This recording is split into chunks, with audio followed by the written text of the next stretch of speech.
So I had to learn about this system that I have that gets triggered by things around me and moves me toward ineffective default behaviors. So if you see somebody becoming sort of a little more commanding, controlling, becoming directive, speaking loudly, that means they're starting to hijack. And of course, there are degrees of hijack. We don't always go right from 7 to 2 or 1. Sometimes we're late for a meeting, we hit traffic, and we're a little bit hijacked now. So we're thinking a little bit less clearly. And of course, when we're hijacked, the amygdala is trying to protect us.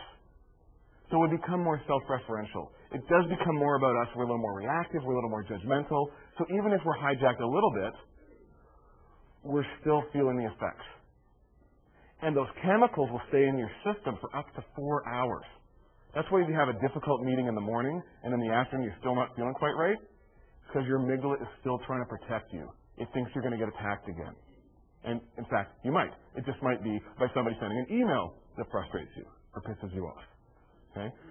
So the system, and by the way, default behavior when you get an email that pisses you off, reply to all. Right? Right? That's where that default behavior comes from. Okay? So it's about, and then you look at that 20 minutes later and go, your working memory starts to clear up and think, I probably shouldn't have written that. All right?